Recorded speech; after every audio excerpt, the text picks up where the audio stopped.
Magandang araw mga amisis. Nandito ngayon tayo sa Laura's World at samahan nyo kami dito sa aming likod ng bahay. Papakita lang namin to sa inyong aming kalamansian. So ngayon mag-harvest kami.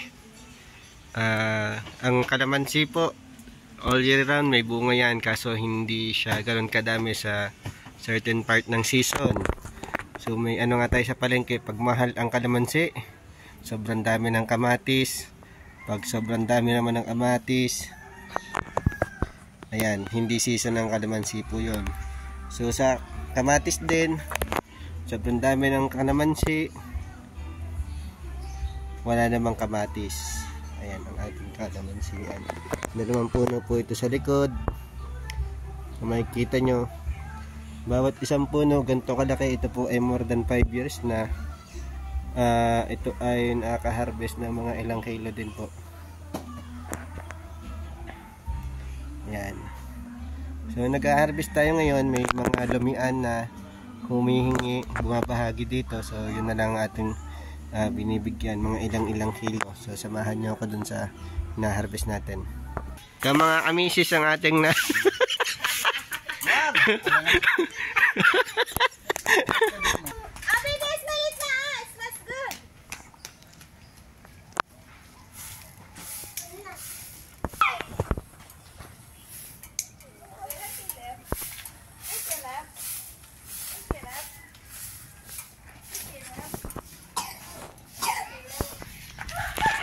yan, ito po ang ating mga na-harvest. Ito po ay mahigit 2 kilo, halos 3 kilo na siguro ito. Yan, saglit lang pa lang tayo nag-harvest.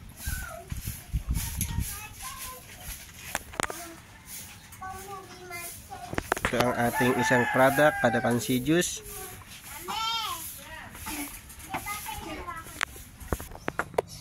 So yan mga amis, ang benefit ng ating pagtatanim sa backyard. So kahit konti lang ating lupa, itong maliliit na halaman na aming sinashare sa inyo, kalamansi, kamatis, malunggay, yan malunggay, saka saging na variety na maliliit lang puno tulad nyan, kaya pagkasahin sa likuran ng bahay natin. Kahit tulad nyo, ito ang boundary na to.